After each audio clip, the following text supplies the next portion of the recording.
Hello everyone and welcome to another video on the Colombians Football Report. Today we will be talking about all the games that took place on day 6 of the 2026 FIFA World Cup. Now before we get into the video, please make sure to subscribe to the channel as 82% of the people who watch my videos are not subscribed to the channel. So please make sure to subscribe so that I can continue to grow and so that you don't miss any future content. So the first game that took place today was France versus Senegal in New Jersey. And the first half of this game was pretty disappointing. Both teams, they didn't look at their best. They both could have been much better. But granted, I would say that Senegal in the first half were the slightly better team. Ismail Assar could have scored a goal. I think it was Nicholas Jackson who hit the post as well. But besides that, it was not really the most exciting first half of the World Cup per se. But in the second half, the game sprung into life. France woke up in the second half. They had a lot of opportunity. Mendy had to make some saves for Senegal, and it only looked like a matter of time before France would score the opening goal, and that is exactly what happened. And a brilliant through pass from Olise found Mbappe for him to finish, and he scored his 13th World Cup goal of his career, and he's only 27. He's only played 3 World Cups and already has 13 goals. That is insane. Actually, he has 14, not 13. But we'll talk about the 14th in a bit. But for now, let's talk about the 13th, which was the first goal of the game. And yeah, that goal, it helped calm the nerves down a little bit for France. It was a deserved goal because by that point, France, they started to improve. They started to take control of the game. And that pass from Olise was just spectacular. He was amazing today. He won man of the match, and he is just an incredible player. France's attack is just insane. I mean, look at that front four. It's just unbelievable. Later on, the super sub Barcola, he came off the bench and he scored a brilliant chip to give France the 2-0 lead. And it just goes to show how good this France team is. That they have Barcola and Ryan Cherky on the bench. And they have even more bench options that I haven't even named. And I mean, they're just so stacked. Senegal, they played pretty well, but it's just that this France team is on another level. Now, Senegal, they did try to make things a bit nervy for France right at the end because the French-born Senegalese player, Mbaye, only 18 years old, he scored a brilliant goal after doing a nice dribble and then he shot it at the goal. Magnan, he could have done a lot better for that goal, the French goalkeeper, but still, it was a brilliant goal. And it looked like the last few minutes of the game were going to be nervy as a result of that Senegal goal. But just 1 minute after Senegal got that goal, Mbappe, he scored his 14th World Cup goal of his career, and it was an insane goal. This is already, without a shadow of a doubt, one of the top 10 goals of the World Cup. By the time the World Cup ends, this goal will be in the top 10, probably even top 5. It was just an insane banger. He just got the ball into space and he just shot it from like 35 yards out for no reason whatsoever. And he just put it into the top corner. It was insane. Easily the best goal of the World Cup so far. Will it be the best goal of the World Cup by the time the tournament ends? I'm not sure. So that's why I'm only saying it's a top 10 goal for now by the time the World Cup ends. But for now, that goal is the best goal we've seen.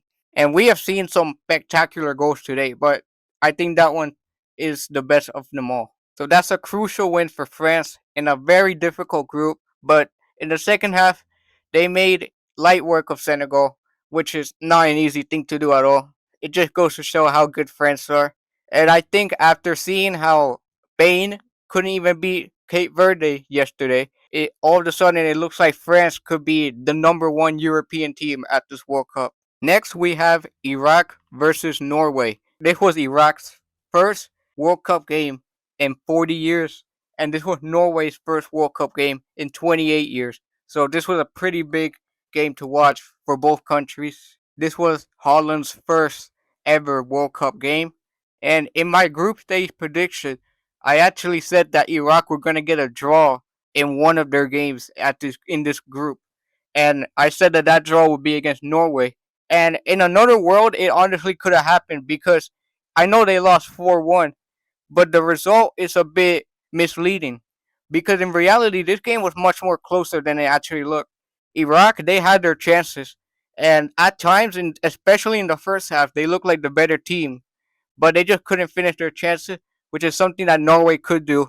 And I mean, that's expected when they have literally the best striker in the world, Erling Haaland. On his World Cup debut, he scored 2 goals. He could have easily had a hat trick as well. Haaland scored first. It was a tap in, but he still had great movement to get to that ball. And then Iraq, they went to look for the equalizer, and eventually they found it thanks to Hussein. And it was a spectacular header from him.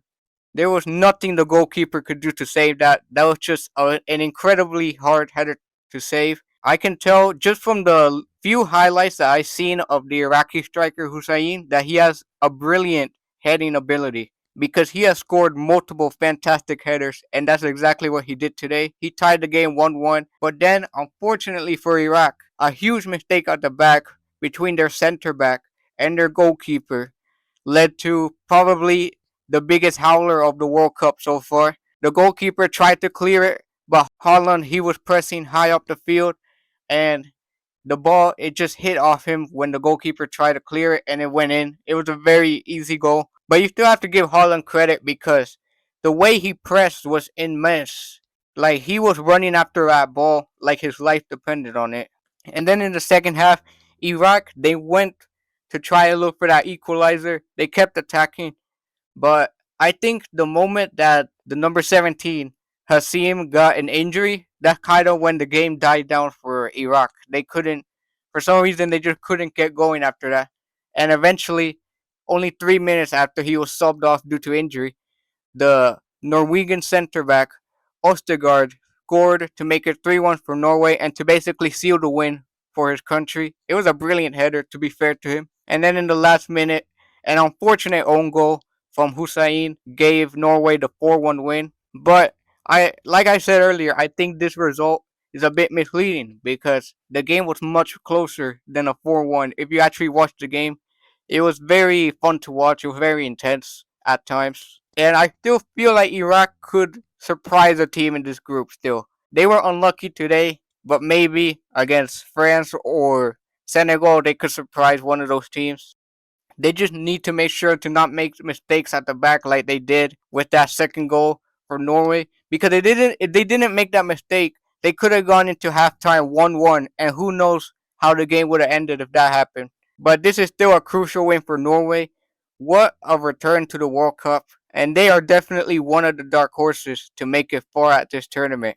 Next, we have Argentina versus Algeria, the first game of the reigning world champions. And the reigning world champions got off to the perfect start. Argentina became the first team from CONMEBOL to win a game at this World Cup, and they did it convincingly. Now, it should be noted that Algeria, especially in like the first few minutes of the first half, they did actually look dangerous. It looked like at times that Argentina was struggling a little bit. And they even scored a goal that was offside. Same with Argentina, they also scored a goal that was offside. But the first real goal of the game came from Messi, and it just had to be him. A brilliant pass from DePaul found Messi into space, and he just shot it from outside the box. The Algerian goalkeeper Lucas Zidane, he could have done better. And yes, he is the son of Zinedine, but still, it was an amazing hit from Messi, and he got his first World Cup goal for 2026. Another thing for Argentina, I feel like today their defense was very solid. I think that Lisandro Martinez especially had a very good game, but obviously the headlines was all for Messi. Now the first half was a bit more equal because even though Argentina took the lead, like I said, Algeria, they still had their chances. They still looked dangerous at times, but that second half, it was just so easy for Argentina. They just tore Algeria apart. I can't really recall Algeria having too many dangerous chances at all in that second half. And it was just all Argentina. It felt like they were going to score more, and that is exactly what happened. A shot from outside the box from McAllister. Zidane parried it right into the path of Messi, and he scored an easy goal to make it 2-0 and to get his brace. And you could say that the goalkeeper, Lucas Zidane, could have done a lot better for the 2 goals. And many people on social media are claiming that he only has a professional career because of nepotism. I'm not going to go as far to say that that's the case, but he did definitely look shaky, the son of Zinedine, in that goal for Algeria. However, for that third goal, there was nothing he could do about that. That was just an insane shot from Messi. It was a classic Messi goal. He's been scoring goals like that for decades now, and he got his hat trick, the first hat trick of the World Cup this year, and it was also Messi's first ever World Cup hat trick, and he broke Cristiano Ronaldo's record as the oldest player to ever score a hat trick at 38 years of age, almost 39. He broke Ronaldo's record when he was 33 years old, and he scored a hat trick against Spain in 2018. So what an achievement from Messi. Obviously, he was man of the match.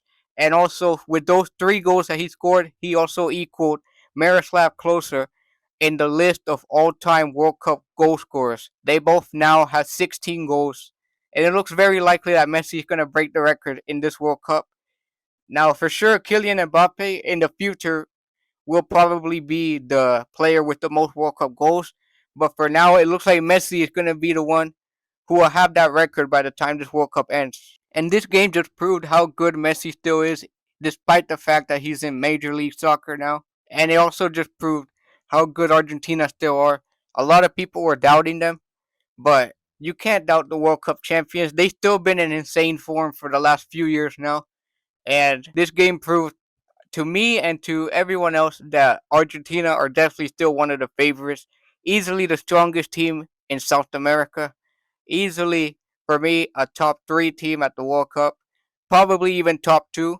And some people will say that they are the best team at the World Cup full stop. And I wouldn't argue that.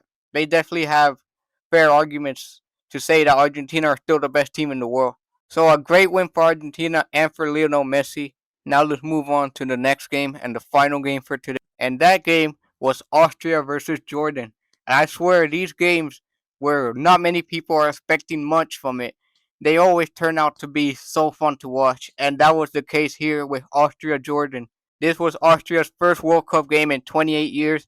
This was Jordan's first ever World Cup game. They've never played in the World Cup before this year, and now they finally had the chance to prove themselves on the world's biggest stage. And Jordan in the first half, they had a lot of opportunities. They actually looked like a better team for the first 20 minutes. But then Austria, they scored an amazing goal. Schmid, the winger from Werder Bremen, he got the ball into space from outside the box, and he just shot it right into the top corner. It was a brilliant goal. I don't think it was as good as Mbappe's goal from earlier, but it's still easily one of the top goals that we've seen so far at the World Cup. And that goal seemed to lift up the spirits for Austria because after that, they started dominating the game for a little while. And Jordan, they had the control for the first 20 minutes, but after that goal, they lost control. But they did end the first half as a better team because right at the end, they started to get that momentum that they had for the first few minutes again. And then in the second half, Jordan once again started as the stronger team, and it showed when they scored their first ever World Cup goal, 0-1, with a brilliant finish. He just took the ball into space and curled it into the bottom corner. It hit the post and went in. It was just a brilliant goal, a brilliant first ever World Cup goal for Jordan, and their fans went crazy. The stadium was filled with Jordanians, and that, without a shadow of a doubt, is a moment that will never be forgotten by the Jordanian fans and their national team. And Jordan, they honestly could have scored another one. They could have gotten the second goal to give them the lead. They kept pushing for it, but eventually Austria, they were the one who got the next goal because Arnautovic, he started growing into the game. And once he did, he scored a goal that was disallowed for offside. Then he directly caused the goal for Austria to give them the 2-1 lead due to the fact that he was putting pressure on the center backs during a corner, and that led to an own goal being scored. And he ended up getting the third goal from the penalty spot. So for me, Arnautovic, the 37-year-old who plays in Serbia nowadays, he was the man of the match for me because he single-handedly gave Austria the win because he was the one directly involved in both the second and third goals. And he helped Austria have some grit in a very tough time in the match where it looked like Jordan were actually capable of getting something from this game. But this Jordanian team is still very impressive.